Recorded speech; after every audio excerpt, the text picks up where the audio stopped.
All right, so we're continuing on with 4.2 and oh no, sorry, 4.1, my bad, 4.1. And we're gonna graph, we're actually on this slide over here for Explore 8, 9, and 10, or actually Explore 8. So it says sketch the graph of the bike ride. And so what I need to do is I need to graph all of these on my graphing calculator. And then what I'm gonna do is I'm gonna take into consideration each of these, okay? So I'm actually gonna move this over a little, right? And then I'm gonna graph all these functions. So 16x, 10 parentheses, x minus 1, close, plus 16. And then 14 parentheses, x minus 2, plus 26. So you guys can follow along with me if that helps. Am I right here? 10 parentheses, x minus 1 plus 16, 10, 14. Okay, good. Just making sure that I am writing all these three correctly. Okay, so if you notice, there's this, it looks kind of like, there's so many numbers here. So what I really want to do is I want to look at this only from here.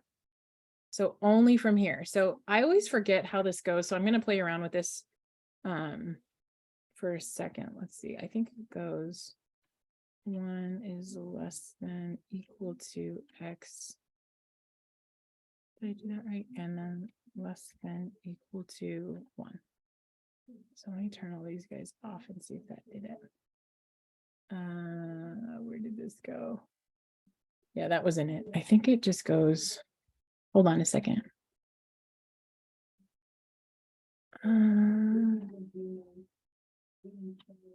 1 to, oh, that's why, because I put the wrong numbers in, Miss Johnson. Less than equal to x, less than equal to 1. Oh, there it goes. I just typed it in wrong. I put 1 to 1, which that doesn't exist, right? There's only 1. So I'm going to put all of these in these braces. So in reality, so I want to show you something. So let me copy this guy. In reality, I'm going to make this red. How do I make this red? I forget. Nope, I don't know. So in reality, I have this huge black line here, right? But I only want to count it from 0 to 1, from here to here. So then I cut off the rest of it and I'm only left with that part. Does that make sense? Oh, so you guys told me in the chat. Thank you. Okay, so is everybody okay with that? Can you right now pause? I'm going to pause the video. You're not going to pause. Can you right now go through and just say, I want to use this blue line starting at 1, but not including 1, all the way to 2, right? I want to use it starting right at 1 and go and follow it until I get to 2, meaning 2 on the x-axis, right? From here. And then I want to erase the rest of this, right? So can you type all of these into here and see if it gives you what you think should happen? So I'm going to give you a second to do that. Okay, so hopefully you were able to plug all those in. And for those of you who are like, oh man, Ms. Johnson, did you have to hand do these as a younger human? And I say yes. And the reason why I don't make you hand do these is because, number one, graphing these is not such a big deal. This is something that you learned in literally 8th grade. So 8th grade and 9th grade, depends. And then these restrictions here, this is actually what we're applying new to this section, right? So in reality, if you take a look, let's turn all these guys off really quick. So how I graphed it is I graphed 16x like this. And then I would take like a highlighter. I'll show you what I used to do.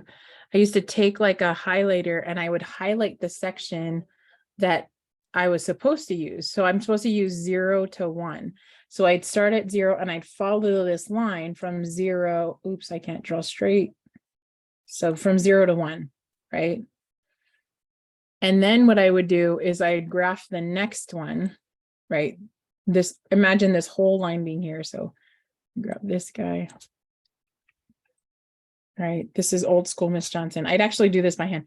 So here's the next line that I would graph, and then I would highlight the part that makes sense. So I'd pick up at 1, so technically an open circle here, but because they intersect, it's going to be a closed circle. Then I would pick up that next section and I would graph it. And so I go again from anywhere from 1 to 2. Sorry, again, it's hard to draw with my mouse. Okay, so there's my from 1 to 2. Everybody agree with that? You guys are like, yeah, that makes sense. And then I would do the next section and the next section, right? So what it ends up looking like when I'm finished graphing, it ended up looking like this. And imagine I erased the rest of that part to make my graph look really clean, or I would just highlight it and my teacher would understand. So either way, that worked. So what it's really saying here is on the first part of the graph, like, can you imagine this being, instead of you doing distance from, I think this is the distance that they rode on their bikes. So just imagine this is time, right? From 12 o'clock to 1 o'clock, you cleaned your room, right? From 1 o'clock to 2 o'clock on Sunday, you did math homework, right?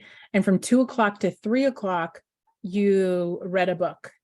From 3 o'clock to 4 o'clock, you hung out with your friends, or you watched your favorite next Netflix show, or whatever. You did something social and fun, right? So that's all they're saying. And then each of these just represent that thing that you're doing. Does that make sense? Right? Questions that I want to ask you. Is this a function? Does this, like this red part, blue part, green part, purple part, together, is this a function? Right? Funny. And the answer is yes, right? This is a function. And how do I know it's a function? So I'm just going to show you. Sorry, let's do, close this really quick. I like using the edge of a window. Do you see how this is my vertical line? So if something's a function, then I could pass it over my graph. And at every single point, it's kind of cool that this highlight is here. So pay attention to the highlighting. Is it only touching my edge of my window one time? And you guys are like, yes, yes, yes, yes, yes, yes, yes, yes, yes, yes, yes. And so this is a function, because and that makes sense, because at any given time, these two people who went on a bike ride were only one distance away, right? Only one distance away. They couldn't be, 10 miles away and 20 miles away, or sorry, they couldn't have ridden 20 miles and 10 miles at the same time. Like, imagine if I asked you, hey, how far, how your bike ride today? Like, how far did you go? And you're like 10 and 20 miles. That doesn't make sense, right? That doesn't make sense. So that's not considered a function. So that wouldn't make sense. So hopefully this makes a little sense of how you are to graph it. The thing that I want you to practice is getting the graph on here and then erasing the parts, or only counting the parts that matter. So we use curly braces and it looks exactly like this. For those of you who don't know how to do less than or equal to, you literally type less than. And then as soon as I put equal to, it turns into that. Okay, so I'll do it again. Less than, and then as soon as I hit equal to, it turns into that symbol. Okay, so just practice that. It's okay if it's funky at first. Don't worry. Okay, let's continue on. So now you understand this one. You guys should have like some kind of graph on here. I'm okay with you sketching a very funky version of that, because Ms. Johnson can't graph it as well. It's hard for her to graph on here.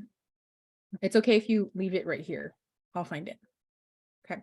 So that's really it. That's the end of this section. You are now able to finish all the rest of it.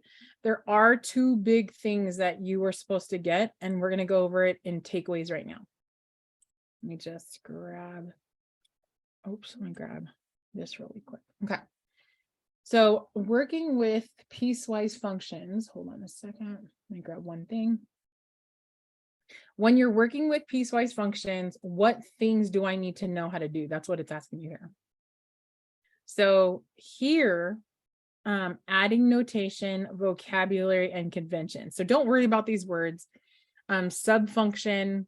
Why do they call it subfunctions, Ms. Johnson? Because each of these pieces make up the function. So like, for example, here, each of these, I'm going to ignore this guy. Each of these here are called sub functions because they together make up the big function, right? In that case, then these would all be called your domains. Domains. Okay. So Ms. Johnson, domain is what you told us, look from left to right. Very good. So if I asked you, hey, what's the domain for this function? You would look left. What's the smallest x? 0. And you would look all the way to the right. What's the biggest x? And you would say 4. So it's everywhere from 0 to 4. And you're right. From 0 all the way to 4, right? Very good. So far, so good on the names of things. I'm just going to tell you right now, if you forget the names of it, that's not as important as remembering what to do with it, how to graph it, kind of thing. Okay. So, so this is called the domain. So this would be like your x is less than 4, but greater than 1. These are your domains, right? When to use these, when to use the sub function. Okay. Give me one more second. Let me see if I'm missing anything else. Let's see. So a function which is defined by 2 or more equations, each valid on its own interval, is a piecewise function, can be continuous or not. So this is considered continuous, right? This one is considered discontinuous. What makes this one discontinuous and this one continuous? What makes this one continuous and this one discontinuous? Yeah. So this one, it's kind of like, I always describe it continuous as a good roller coaster track. So continuous. I'm on the roller coaster. We pull out from the loading area. We go down and then we start going up. This is a good roller coaster. Is this a good roller coaster track? Right here. Is this a good roller coaster track? Y'all say what? No, right?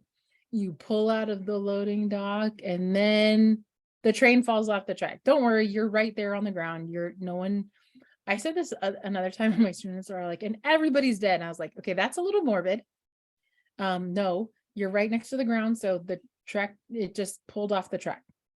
Everybody is safe. Everybody had their things on. So this is considered discontinuous when it doesn't continue. There's like a jump right here. Okay. So very good. A subfunction is an equation in a piecewise defined function. It's called a subfunction. So over here, each of these guys are called a subfunction. Okay. And let's see.